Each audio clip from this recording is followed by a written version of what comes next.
प्यारे बाबा हमें कई खजाने जो बाबा ने हमें दिए उसके प्रति पहले स्मृति दिलाते हैं। सबसे पहले बाबा के पास जब हम आते हैं तो हमें पहला वरदान मिलता है, पवित्र भव योगी भव। जब हम बाबा के पास आए उससे पहले पवित्रता शब्द भी कभी बुद्धि में नहीं आया होगा, है ना। पवित्रता कभी हमारी भाषा में यूज़ नहीं होता ये शब्द ज़्यादा, लेकिन बाबा के पास आते हैं तो बाबा हमें पवित्र भव योगी भव, योगी बनाते हैं, पवित्र बनाते हैं। बाबा हमें रोज़ अटेंशन दिलाते हैं कि पवित्रता ही मेरा आदि अनादि स्वरूप है, मुझ आत्मा का निजी गुण है। तो पवित्रता बाबा के पास आने के बाद सबसे बड़ा खजाना है जो हमें मिलती है। पर क्या हम ये खजाना लेते हैं? क्योंकि जो खजाने होते हैं ना, उनकी परख चाहिए। दुनिया में अगर किसी को परख ना हो तो वो हीरे छोड़कर पत्थर खरीद लाएंगे। तो ऐसे ही दुनिया में आज हम कई चीज़ों के महत्व को जानते हैं, पावर, पोजीशन, पैसा, है ना, प्राप्ति, इन चीज़ों के महत्व को हम जानते हैं। लेकिन बाबा हमें समझ देते हैं कि असली में खजाना क्या है। और जो पहला खजाना बाबा हमें देते हैं वो है पवित्रता का खजाना। तो क्या हम पवित्रता के खजाने को धारण करते हैं? क्योंकि उससे पहले तो या उसके बाद भी बाबा के सिवाय कोई हमें ना पवित्र बनने के डायरेक्शन देता, ना पवित्रता का कोई ज्ञान या स्मृति दिलाते। तो क्या हमें समझ में आता है कि बाबा हमें बहुत बड़ा खजाना दे रहे हैं? पवित्रता का महत्व समझते हैं जीवन में, पवित्रता को खजाने की तरह प्रोटेक्ट करते हैं, या ऐसे ही संकल्पों की, वाणी की, कर्मों की, जीवन की अपवित्रता में इंडल्ज करते हैं? तो ये बाबा हमें सबसे पहला खजाना देते हैं। और बाबा हमें कहते हैं पवित्रता मेरी रियलिटी है। दुनिया में कहते हैं ना पावर ऑफ ट्रूथ या रियलिटी, तो रियलिटी में बहुत ताकत होती है कहते हैं, है ना। तो बाबा हमें बताते हैं कि पवित्रता हमारी रियलिटी। कौन सी रियलिटी में ताकत है ना। दुनिया में कहते हैं बी यू, है ना, बी रियल, बी यू। अब बी रियल, बी यू क्या? जो हमारे पुराने संस्कार हैं उनके हिसाब से अगर हम रियल और यू बने तो संसार का जो हाल है उससे भी बुरा हो जाए। उससे अच्छा तो be a hypocrite, that is better, है ना। मनुष्य कहता है कि आप जो है जैसे हैं वैसे रहो। तो नहीं, अगर दुनिया के हिसाब से हम अपनी रियलिटी जानते ही नहीं, जो बाबा ज्ञान हमें देते हैं वो हमें बताते हैं कि हमारी रियलिटी प्योरिटी है। और अगर मुझे मेरी रियलिटी पता ही नहीं कि मेरी रियलिटी प्योरिटी है, तो बेटर है कि मैं जो अनरियल है अगर उसको समझ रही हूँ, ये मैं हूँ, है ना। जैसे व्यक्ति सोचता है मेरी नेचर तो कैसी है, हाँ, रूड होने की है, या स्ट्रेट फॉरवर्ड के नाम पे रूड होने की है, या किसी और प्रकार से वो अपनी नेचर को समझता है। तो अगर उस रियलिटी में वो रहने लगे तो उससे तो अच्छा है कि नहीं, थोड़ा रियलिटी में कम रहो। तो बाबा कहते हैं हमारी रियलिटी क्या है पहले हम जानें।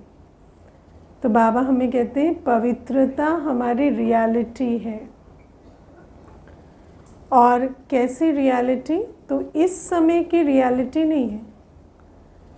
पवित्रता हमारी अनादि रियलिटी है। जब हम परमधाम में हैं, जब आत्मा अपने घर में है, तो कैसी है? पवित्र है। पवित्रता हमारा आदि स्वरूप है। 2 युगों तक हम पवित्र दुनिया में, पवित्र जीवन में, पवित्र संस्कारों के साथ पाठ बजाते, सतयुग त्रेता युग, दोनों युगों तक। तो ये मेरी रियलिटी है। और बाबा कहते हैं अगर हम इस रियलिटी की स्मृति में रहें, है ना, जो बी रियल बी यू कहते हैं, अगर हम सचमुच उस स्मृति में रहें कि ये मेरी रियलिटी है, तो मेरे अंदर बहुत समर्थी होगी। मैं हर सिचुएशन में हर एक के साथ कैसे रह पाऊँगी? अपनी रियलिटी में। मैं कैसे हूँ? मैं पवित्र हूँ। मेरे थॉट्स कैसे हैं? प्योर थॉट्स हैं। मेरी वाणी कैसी है? पवित्र है। मेरे कर्म कैसे हैं? पवित्र है। तो बाबा कहते पहले तो प्योरिटी मेरी रियलिटी है, तो पावर ऑफ रियलिटी हमें बाबा देते हैं। फिर बाबा हमें कहते प्योरिटी मेरी रॉयल्टी है। हम सब दैवी कुल की आत्मा है, रॉयल है ना। अब आज दुनिया में रॉयल समझते हैं तो क्या समझते हैं? रॉयल शब्द सुनते हैं तो कहते हैं मेरी बड़ी गाड़ी कहाँ है, मेरा महल कहाँ है ना। तो बाबा भी हमें कहते तुम रॉयल आत्माएं हो। तो हमारी रॉयल्टी क्या है? हमारी प्योरिटी। और प्योरिटी एज रॉयल्टी, उसकी निशानी क्या है? क्या है निशानी? हम सदा स्वमान में रहते हैं और सम्मान देते हैं। ये हमारी रॉयल्टी है ना। पवित्रता की रॉयल्टी क्या है? कि मैं सदा स्वमान में रहूं। मैं किसी के ओपिनियन की, किसी के सम्मान की मोहताज नहीं हूँ, है ना। कोई रॉयल्टी दुनिया में देखो, चाहे बड़े से बड़ा राजा होगा, लेकिन अगर उसके सामने कोई, है ना, इंसल्ट करे या कुछ करे तो उसे बुरा लगेगा। लेकिन बाबा कहते हमारी रॉयल्टी सबसे ऊंची है कि कोई कैसा भी बर्ताव में रहे, कैसे भी, किसी भी आत्मा का कोई भी ओपिनियन हो, बिहेवियर हो, हम सदा स्वमान में रहते हैं। हमें वो सेल्फ डाउट में नहीं ला सकता। हम आत्मा प्योरिटी की रॉयल्टी में है।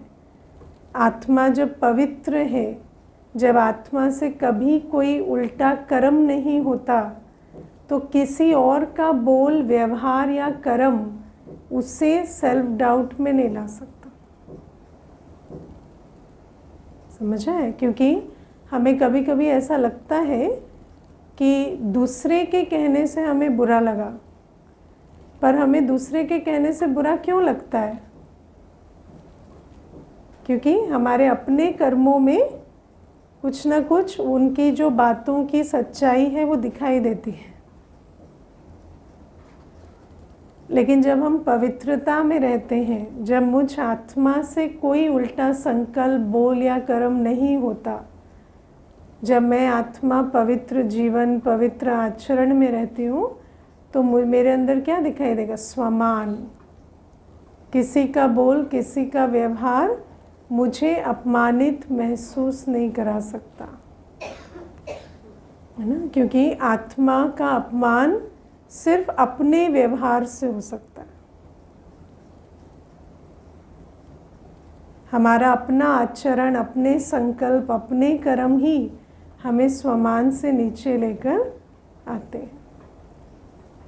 ये जो फीलिंग्स आती हैं, ये सब क्यों? क्योंकि पतितपना है अंदर। और जब पवित्रता होती है तो हमेशा हमारे अंदर ये रॉयल्टी रहेगी। किसी का बोल, किसी का कर्म मुझे अपमानित महसूस नहीं कराएगा। और दूसरा, हर एक को सम्मान देना, ये भी रॉयल्टी की निशानी है। कि दुनिया में कहते हैं ना कि जैसे आप हैं, आपका व्यवहार वैसा ही होता है। Your behaviour is a reflection of you. तो अगर मैं स्वमानधारी हूँ तो हर एक को क्या दूंगी? सम्मान दूंगी। है ना। हमें अगर दूसरे का अपमान करने की उत्कंठा होती है तो वो क्यों होती है? क्योंकि अंदर स्वमान नहीं है, तो दूसरे को नीचा दिखाकर ऊंचा होना चाहते हैं, है ना। वरना ठीक है, किसी ने कोई उल्टा काम भी किया तो उसे बताएंगे कि ये काम ऐसे नहीं, ऐसे करना होता है, लेकिन अपमान करने की आवश्यकता क्यों होती है ना। अपमान करने की आवश्यकता होती है जब अपने अंदर स्वमान नहीं होता। तो ये हमारी रॉयल्टी है, रियलिटी है। और फिर बाबा कहते हैं पवित्रता हमारी पर्सनालिटी भी है। दुनिया में लोग पर्सनालिटी के लिए कितना कुछ करते हैं ना। इस कौन से कलर के टॉप के साथ कौन से कलर की पैंट पहने, क्या करें कितना कुछ है ना, कितना कुछ करते हैं। उसके बाद भी क्या होता है, हाँ, कौन सी गाड़ी में जाएं, कौन सा किस प्रकार से अपने आप को दिखाएं कि हम पर्सनालिटी वाले हैं। लेकिन उसके बाद भी मुझे अभी एक बार एक भाई आए थे तो अपने हर 2 लाइन के बाद के मैं आपको अपने बारे में थोड़ा बता देता हूँ, तो वो फिर 4 लाइनें अपनी प्रशंसा की बता दें, मैंने ये किया है, मैंने वो किया है, मैंने ऐसा किया है ना। फिर वो कहते हैं आप मुझे पहचान तो गए ना। तो मैंने कहा अगर आप 10 बार पूछेंगे, मैं 10 बार हाँ भी कह दूंगी तो भी क्या इसका मतलब मैं आपको पहचान गई क्या? आप जो है आप वही है ना। मेरे पहचानने ना पहचानने से क्या फ़र्क पड़ता है? मैं कौन हूँ? कोई भी नहीं हूँ। तो आप विचार करो कि ये जो बातें हैं, हम पर्सनालिटी के लिए कितना कुछ बाहर करते हैं। लेकिन बाबा कहते हैं हमारी प्योरिटी की पर्सनालिटी क्या है? प्योरिटी की पर्सनालिटी है संतुष्ट रहना, सदा संतुष्ट, सदा प्रसन्न, है ना। और सदा संतुष्ट रहना कितनी बड़ी पर्सनालिटी। अगर किसी के व्यक्तित्व में ये बात हो कि सदा संतुष्ट है, किसी भी परिस्थिति में असंतुष्ट नहीं होते, कोई कंप्लेंट नहीं, नो कंप्लेंट्स, तो कितनी बड़ी पर्सनालिटी। मुझे याद है एक बार कोई अनुभव सुना रहे थे कि प्रकाशमणि दादी जी भोजन कर रहे थे। तो प्रकाशमणि दादी जी के पास ना एक छोटी बेल होती थी, तो जैसे उनको कुछ चाहिए तो वो बेल बजाएंगे तो कोई भी आएगा और देगा। तो फिर अब जो सेवा पर जो बहन थी वो इधर उधर हो गई होगी, तो फिर दादी बेल बजाए, फिर भोजन खाए, वो आई नहीं, फिर बेल बजाए बड़े प्यार से। दादी अपना बार बार बेल बजाए जा रहे, दादी को ये नहीं चल रहा है कि आई क्यों नहीं अभी तक, है ना। तो दादी अपना काम कर रही है, मुझे बेल बजा के बुलाना है, वो बजाती चली जा रही। जब 2 मिनट के बाद, 3 मिनट के बाद फिर थोड़ी बेल बजा रही, लेकिन वो असंतुष्टता की झलक नहीं, है ना। तो ये जो सदा संतुष्ट, आप सोचो भोजन पर बैठे हो और फिर कोई आए ना पूछने, है ना, और वो भी हम तो दादी भी नहीं है ना, तो भी क्या होता है कि अरे तो आप लोगों को ख्याल नहीं चलता क्या, दोबारा एक बार आकर पूछ लो। लेकिन बाबा कहते हैं कि इतनी संतुष्टता की पर्सनालिटी होनी चाहिए। एक तो संतुष्टता की पर्सनालिटी ये है कि अपने अंदर कभी कोई कंप्लेंट ना चले, चाहे कुछ हो चाहे ना हो। बाबा हमें ये नहीं कहते कि कोई चीज़ है तो उसे यूज़ मत करो, लेकिन कुछ नहीं है तो उससे असंतुष्टता नहीं, है ना। जो चीज़ है ठीक है, नहीं है तो भी ठीक है। दूसरा संतुष्टता माना कोई भी मेरे सामने आए, मुझे उसको संतुष्ट करने का होना रहे। मुझे ये ना रहे कि मैं इससे ये चीज़ क्यों दूँ, है ना। ज़्यादातर क्या होता है, इवन प्यार सम्मान रिगार्ड के लिए भी मनुष्य कहता है नहीं ये इतना डिज़र्व नहीं करते, पर मैं क्यों देखूं वो क्या डिज़र्व करता है क्या नहीं करता। कोई भी आत्मा आए तो उसे प्यार सम्मान रिगार्ड या जो भी हम दे सकें हम दें, है ना। वो कैसे रहता था क्या करता था उससे हमें क्या करना है, अभी तो यहाँ आया है ना, अभी उसको यहाँ जो भी हम दे सके वो दे। तो बाबा हमें कहते हैं कि इतना संतुष्ट रहना और संतुष्ट करना ये पवित्रता की पर्सनालिटी है। तो बाबा कहते हैं ये हमारा खजाना है, इस खजाने में रहते हैं, रियलिटी में, रॉयल्टी में, पर्सनालिटी में। ये पहला खजाना है जो बाबा ने हमें दिया है ना। या अभी भी दूसरे खजाने के लिए बाबा से मांगते रहते हैं, बिजनेस, मकान, दुकान, कई हैं ऐसे ब्राह्मण वेश में पूरे भगत ही बने रहते हैं, हमेशा यही चलता रहता है ना। दुनिया की लौकिक चीज़ें, दुनिया की इच्छाएं यही चाहते हैं, है ना। एक भाई ने तो मुझे पीछे बोल भी दिया, दीदी अभी भी ना मेरे में भक्ति के ही संस्कार हैं, मैं बाबा के पास इसीलिए आता हूँ क्योंकि बाबा के पास आने के बाद मेरी बहुत उन्नति है ना। तो अभी क्या है, उन्नति तो सबकी हुई, लेकिन वो जो विनाशी उन्नति है उसके पीछे नहीं पड़ना है ना। ठीक है, वो उन्नति भी होती है, वो भी बाबा को अपना कार्य कराना है तो बाबा करता है, लेकिन उसके पीछे हमें नहीं रहना। जो बाबा हमें अविनाशी खजाना दे रहा है उसके पीछे लगना है। तो पहला है पवित्रता का खजाना। फिर दूसरा, बाबा हमें ज्ञान का खजाना देते हैं। ज्ञान के खजाने से क्या होता है, बाबा कहते हैं जीवन की दुख अशांति खत्म हो जाती है। दुख और अशांति किस कारण से, अज्ञान के कारण से। ये बात हम समझते हैं, दुख और अशांति सिर्फ अज्ञान के कारण है। मैंने ऐसे बहुत सारे भाई बहनों के अनुभव सुने हैं जो कोई योगी भी नहीं बने, जो ऐसा भी नहीं कि कोई तपस्वी बने, योगी बने, टीवी से सिर्फ ज्ञान सुना, तो वो भी कहते हैं सिर्फ ज्ञान से हमारी दुख अशांति खत्म हो गई, है ना। हम जो दुख का अनुभव, अशांति का अनुभव करते थे, अब हमें ज्ञान मिल गया, आत्मा का ज्ञान, बाबा का ज्ञान, तो हम उस ज्ञान के आधार से उस दुख अशांति से, सिर्फ आत्मा के ज्ञान से भी दुख अशांति खत्म हो जाती है क्योंकि मेजॉरिटी दुख अशांति का कारण होते संबंध, और संबंधों में जब आत्मिक दृष्टि आ जाती है तो दुख अशांति खत्म हो जाती है।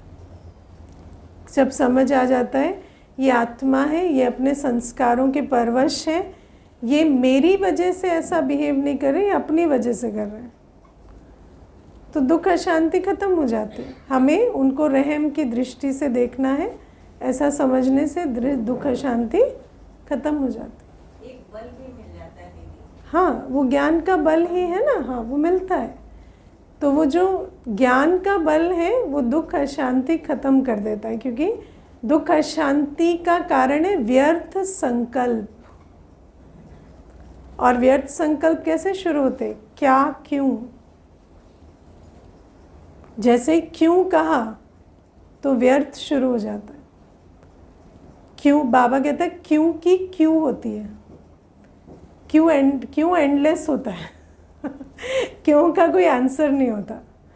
और जैसे ही वो क्यों शुरू होता है, ये क्यों, ऐसा क्यों, वैसा क्यों, तो फिर सिर्फ वेस्ट थॉट चलते हैं। फिर अंदर अंदर वकील और जज और कोर्ट लग जाती है और केस लड़ते रहते हैं, है ना। मैंने तो ऐसा नहीं किया, मैंने तो, अभी मुझे कोई कह रहे थे सामने वाले को अपनी गलती दिखाई नहीं देती, है ना। सामने वाले को अपनी गलती दिखाई नहीं देती, ऐसे कैसे हो सकता है दीदी, सामने वाले को दिखाई ही नहीं देता वो क्या कर रहे हैं। मेरा तो उन्होंने पूरा चार्ट बना रखा है, मैंने ये किया, मैंने ये कहा, मैंने ऐसा किया, अपना उनको दिखाई ही नहीं देता। तो मैंने कहा अभी 2 घंटे बोलोगे तो क्या दिखाई देने लगेगा उनको? उनको तब भी नहीं दिखेगा। पर 2 घंटे अगर आप यही करोगे तो आपका मन कैसा हो जाएगा? व्यर्थ संकल्पों से भरपूर, पूरा अशांत। हाँ हाँ हाँ, राइट। तो वो विकल्प जैसे ही व्यर्थ जाएगा, फिर विकल्प आएगा, फिर विकर्म होगा, क्योंकि संकल्प से फिर कर्म भी होगा। तो बाबा हमें ज्ञान से भी इतना ज्ञान से भी इतनी बल भरकर हमारे जीवन को दुख अशांति से मुक्त बनाते हैं। लेकिन क्या हम दुख अशांति से मुक्त हो गए? तो क्या कर रहे हैं? ज्ञान को यूज़ नहीं कर रहे ना। आत्मा का ज्ञान, ड्रामा का ज्ञान, बाबा का ज्ञान। ड्रामा का ज्ञान क्या कहता है? हर चीज़ कल्याणकारी है, लेकिन कल्याणकारी की वृत्ति नहीं रखते, इसीलिए इतना दुख अशांति का अनुभव होता है। तो बाबा हमें कहते हैं कि बच्चे जो हैं उनको खजाना तो बहुत मिलता है, लेकिन कई होते हैं सिर्फ खजाना मिला, खाया पिया मौज किया, ख़त्म कर दिया। खाया पिया मौज किया, ख़त्म कर दिया माना क्लास में बहुत एंजॉय किया, वाह क्या पॉइंट थी, बहुत अच्छा लगा, फिर उस पॉइंट का यूज़ नहीं किया। तो ज्ञान का खजाना कैसे खाते पीते ख़त्म करते हैं? जैसे कोई कथा सुनने में रस आता है, ऐसे ज्ञान सुनने में भी रस ले लिया। जो चीज़ हमें दुख अशांति से मुक्त कर सकती थी उसे कनरस बना दिया। सुना, इंटेलेक्चुअल सेटिस्फैक्शन लिया, बहुत अच्छा लगा, उसके बाद ख़त्म, है ना। तो बाबा कहते हैं कई बच्चे जो खजाना मिलता है उसे सिर्फ खाते पीते और ख़त्म कर देते। कई होते हैं जो जमा करते हैं। ज्ञान का खजाना जमा कैसे होता है? नहीं, मनन करने से। ज्ञान को जमा करना है तो जो सुना उस पर मनन करें। जैसे अभी भोग लगेगा, फिर ब्रह्मा भोजन होगा, फिर वापस जाएंगे, है ना, शाम होगी, रात होगी, तो जो अभी सुना उसका मनन करते रहना। आज बाबा ने क्या बताया? पवित्रता इतना बड़ा खजाना है, क्या उसका अर्थ है? क्या मेरी रॉयल्टी, पर्सनालिटी, रियलिटी बनी है पवित्रता के आधार से? तो मनन करना, है ना। और कई तो क्लास ही नहीं करेंगे, ज्ञान का खजाना ही नहीं लेंगे ना। नए नए भाई बहने, खजाना भी नहीं लेना है, बहुत काम है इन लोगों को। बाबा ज्ञान का खजाना दे रहा है, बिजी चल रहे, कुमार हैं, कुमार भी बिजी चल रहे हैं। गृहस्थी तो क्या बिजी नहीं चलेंगे, कुमार कुमारी भी बिजी चल रहे हैं। तो ऐसे में कैसे ज्ञान का खजाना बढ़ेगा? तो ज्ञान का खजाना पहले लेना पड़े, फिर मनन कर कर उसे जमा करना पड़े। और बढ़ने के लिए क्या करना होता है? उसे यूज़ करना, स्व के प्रति, अन्य के प्रति। फिर बहुत मनन किया, है ना, सुबह से मनन किया पवित्रता पर, लेकिन छोटी सी बात हुई, अपनी रियलिटी भी भूल गए, रॉयल्टी भी छोड़ दी, अपमान की फीलिंग में भी आ गए, और है ना, दूसरे को भी सम्मान नहीं दिया।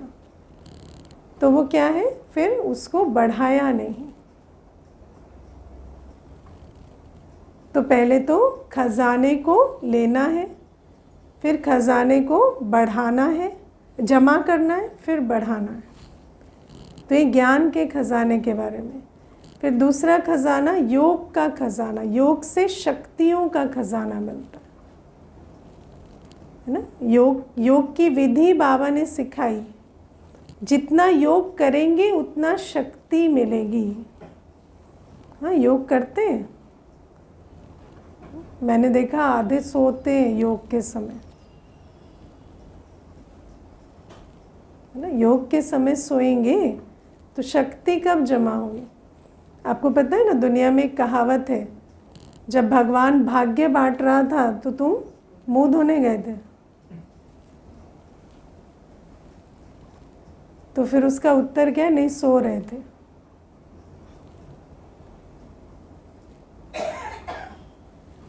है ना। तो भगवान भाग्य बांट रहा है और यहाँ इनकी नींद नहीं पूरी हो रही है ना। तो ये जो योग के समय योग से शक्तियाँ मिलती हैं। अब माया तो नींद में लाएगी, लेकिन आपको मायाजीत कैसे बनना है वो विचार करना पड़ेगा। सबको अपनी युक्ति स्वयं निकालनी पड़ती। देखो, हर एक की बीमारी अलग होती है, हर एक को अपने लिए युक्ति निकालनी पड़ेगी। हमें भी पूछेंगे तो हम बता देंगे ऐसे करो ऐसे करो, लेकिन अपनी युक्ति स्वयं निकालनी पड़ेगी। लेकिन ये बात हमें अंडरलाइन कर लेनी है कि मुझे योग से शक्ति जमा करनी है अभी, क्योंकि शक्तिशाली नहीं बनेंगे तो परिस्थिति हमेशा बड़ी लगेगी। परिस्थिति का स्वस्थिति से, परिस्थिति इज इन्वर्सली प्रोपोर्शनल टू स्वस्थिति।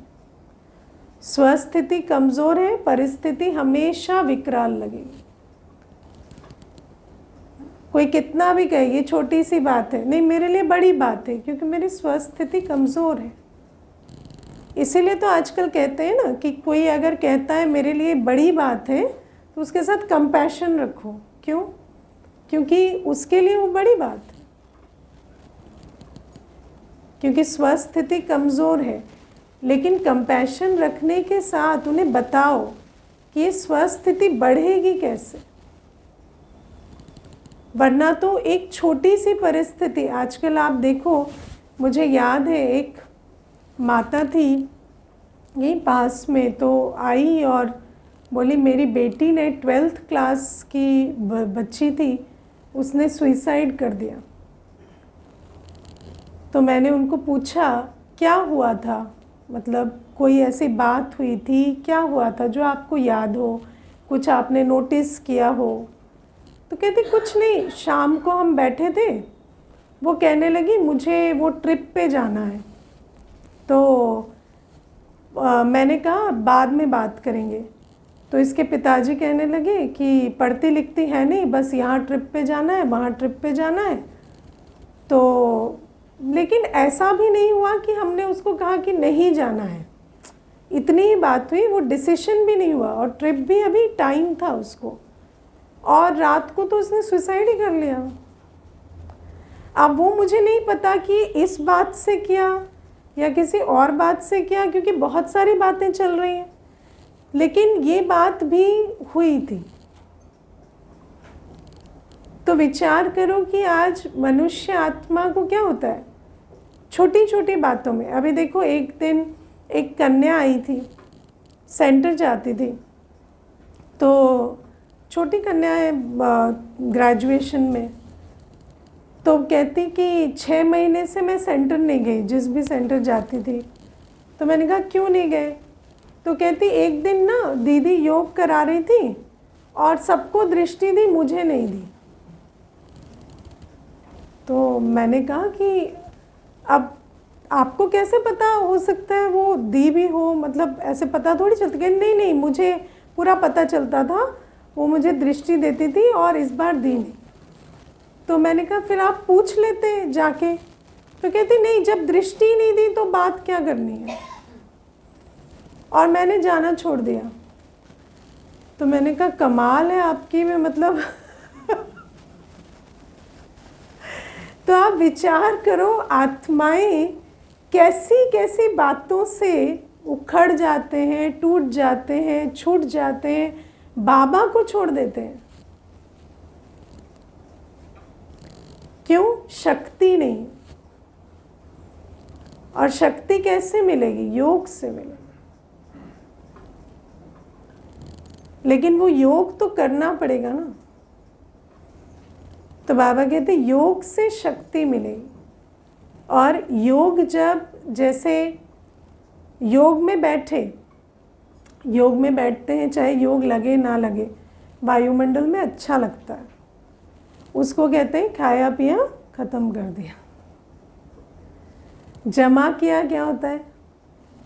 जब अपने को आत्मा समझ, देह सहित देह के धर्मों संबंधों को भूल बाबा की एक रस याद से ताकत जमा की, उसको कहते हैं जमा किया, है ना। जो नहीं भी जमा भी नहीं करते, वो भी आते हैं तो अच्छा तो लगता ही है ना, उस समय तो मौज हुई ना। तो बाबा कहते योग का खजाना भी कई बार खाया पिया और ख़त्म कर दिया, और कई बार जमा किया, और फिर कई होते हैं जो कार्य में लगाते, योग से जो शक्ति मिली फिर उसको प्रयोग किया। योग है, शक्ति है, फिर प्रयोग है ना। योग किया, बहुत शक्ति मिली, सहन शक्ति है, समाने की शक्ति, फिर उसको परिस्थितियों में प्रयोग किया, है ना। फिर दुनिया में जो आइडिया है ना कि हम क्यों सहें, हम क्यों समाएं, नहीं, क्या बड़ी बात है, सह लिया, थोड़ा समा लिया। हर बात में उत्तर देना, हर बात में बहस करना, हर बात में, है ना, ज़रूरी नहीं है। तो सहना समाना भी एक गुण है। तो बाबा कहते हैं ऐसे शक्तियों का फिर प्रयोग करना होता है। जब प्रयोग किया, या अन्य के प्रति भी, जिसकी जब सेवा में होते हैं तो भी शक्तियों का बहुत प्रयोग करना पड़ता है, तो उसको कहते हैं अन्य के प्रति प्रयोग किया। स्व के प्रति प्रयोग किया जब कर्म बंधन सामने आते हैं, जो हमारे कार्मिक अकाउंट सेटलमेंट्स हैं, उनमें हमने शक्तियों का प्रयोग किया। तो ये हुआ शक्तियों का खजाना। फिर गुणों का खजाना। बाबा कहते धारणा से गुणों का खजाना मिलता है। धारणा क्या होती है? बाबा जो हमें नियम मर्यादाएं सिखाते हैं, उन पे कंसिस्टेंटली चलना, डेली क्लास धारणा है। डेली अमृत वेले उठना धारणा है। शुद्ध भोजन धारणा है ना। दुनिया में डिसिप्लिन से बड़ी कोई चीज़ नहीं है। लेकिन जब हम दुनिया में देखो, डिसिप्लिन बहुत इंटरेस्टिंग सब्जेक्ट है, क्योंकि डिसिप्लिन सबसे पावरफुल चीज़ है दुनिया में। लेकिन डिसिप्लिन के साथ हमारा रिलेशनशिप बहुत ख़राब है। क्यों? क्योंकि डिसिप्लिन हमेशा डंडा दिखा के दिया जाता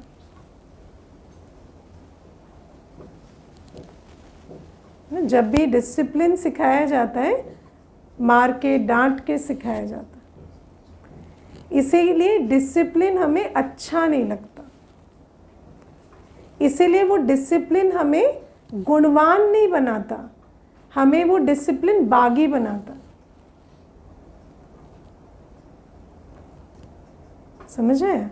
डिसिप्लिन हमें दुनिया में, हम जब डिसिप्लिन सीखते हैं बचपन से, मुझे एक भाई कहते थे, मेरे पिताजी पूरे जीवन, जब से मैंने याद है मुझे, वो हमेशा 3 बजे उठे। वो शास्त्र पढ़ते, कुछ करते, उनका अपना डिसिप्लिन, उनका नियम होता था। फिर वो जाते, सारे टाइम वो डॉक्टर थे तो सेवा करते। उनका एक छोटा सा क्लिनिक होता था जहाँ वो फ्री सर्विस भी आधा टाइम करते थे, कुछ टाइम पेड सर्विस करते थे। तो इस प्रकार से हमने पूरा जीवन देखा, है ना। और हमें भी वो हमेशा, जैसे उठो नहीं तो सेकंड टाइम बुलाते नहीं थे, पहली बार बुलाते थे उठो, दूसरी बार छड़ी मारते थे। तो कहते कि बचपन से मैं कभी ये नहीं सीखा कि मुझे मेरे पिताजी जैसा बनना है। मैंने सीखा कि इनको छोड़ के भाग जाना है मुझे। वो कहते मेरे बचपन से सपना ये था कि जिस दिन मैं किसी लायक बन जाऊंगा, मैं इनसे दूर चला जाऊंगा। तो डिसिप्लिन जो है वो सोचो, उस व्यक्ति का डिसिप्लिन उसको कितना महान व्यक्ति बना रहा है, पर वही डिसिप्लिन इनको क्या बना रहा है, बागी, क्योंकि वो फोर्स से है। तो बाबा हमें अभी क्या करते हैं, मर्यादा सिखाते हैं। कैसे? प्यार से, समझ से। इसीलिए जब हम बाबा के पास आते हैं तो इसको कहते हैं सेल्फ इम्पोज डिसिप्लिन। जो डिसिप्लिन हम समझ से और प्यार से धारण करते। अमृत वेले हम उठते इसलिए नहीं कि कोई उठाता है, इसलिए कि ये मेरी चॉइस है, मुझे समझ आया है कि इस समय उठकर मुझे शक्ति जमा करनी है ना। मुझे याद है जब मैं शुरू में ज्ञान में आई तो अमृत वेला नहीं उठती थी। तो एक बार क्या हुआ कि कोई आए रहने के लिए, है ना, वो ब्राह्मण थे। तो उनको अब जब हम उनको होस्ट कर रहे हैं तो मुझे आया कि अब तो जल्दी उठना पड़ेगा, क्योंकि है ना, क्या सोचेंगे कि ये तो उठते नहीं हैं। तो फिर मैंने कहा कि मुझे जल्दी सोना है, जल्दी उठना है, जल्दी सोना है, जल्दी उठना है। तो ऐसे स्ट्रेस हो गया। तो मुझे संतोष भाई कहते हैं, नहीं, जितने बजे उठते हो उतने बजे उठो, जब आपको समझ आएगा ना क्यों उठना है तब उठो। वो ब्राह्मण है, वो आपकी प्रॉब्लम नहीं। आप ब्राह्मण बनोगे तो ब्राह्मण का डिसिप्लिन अपना। तो फिर जैसे जैसे समझ आ गई, फिर तो उठाना नहीं पड़ा या कोई चिंता नहीं करनी पड़ी। तो बाबा हमें कभी भी जो मर्यादाएं देते हैं, बाबा ऐसे नहीं कहते कि ये लज्जा की बात है, ये ऐसा है, ये नहीं किए तो कैसे होगा। नहीं, बाबा कहते हैं ये तुम्हारे लिए अच्छा है, ये करो। चाहे वो अमृत वेला उठना हो, चाहे रोज़ मुरली हो, चाहे योग हो, चाहे पवित्रता की धारणा हो, चाहे शुद्ध भोजन हो, हर चीज़ बाबा कहते हैं और ये तुम अपनी समझ से करो। मैं तुम्हें समझ दे रहा हूँ, शक्ति दे रहा हूँ। और जब हम ऐसा करते हैं तो क्या बन जाते? गुणवान। बिना डिसिप्लिन के कभी गुण नहीं आ सकते। You can look good without discipline. You can never be good without discipline. ना, जो डिसिप्लिन नहीं होता वो भले ही कुछ समय के लिए आडंबर रख लेगा, मैं बहुत अच्छा हूँ, किसी को इम्प्रेस कर देगा, लेकिन उसमें गुण नहीं होते। वो अच्छा बनने से भी थक जाएगा। लेकिन सच में गुणवान कौन होते हैं? जो ईश्वरीय मर्यादाओं पर पक्के चलते। कोई भी गुण ईश्वरीय मर्यादाओं पर चलने से धारण होता है। तो बाबा हमें कहते हैं ये होता है मर्यादाओं से या धारणा से गुणवान बनना, है ना। और फिर बाबा कहते हैं इसको भी हमें जमा करना है।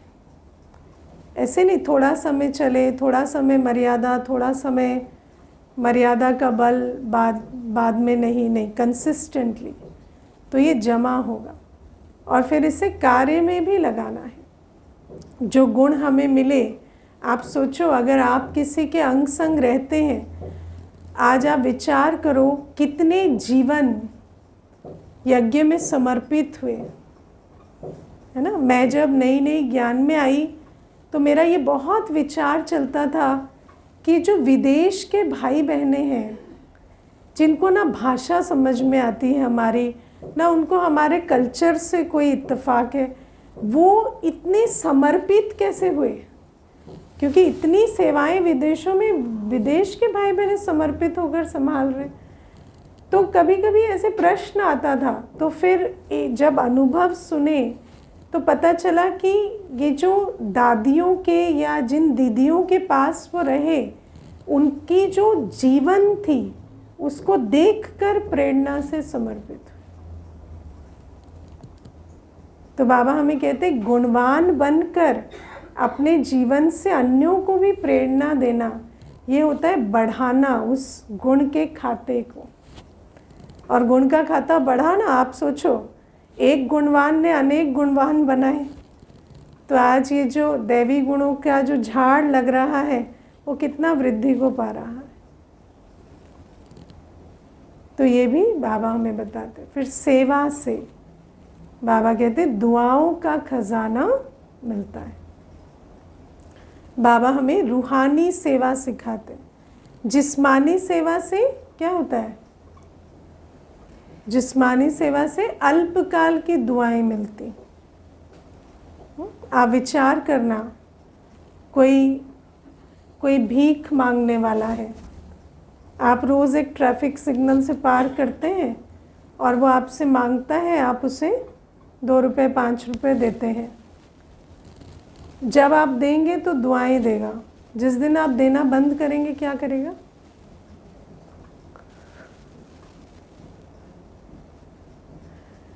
ना, जिस्मानी सेवा कभी आपको सदा दुआएं नहीं दिलाती,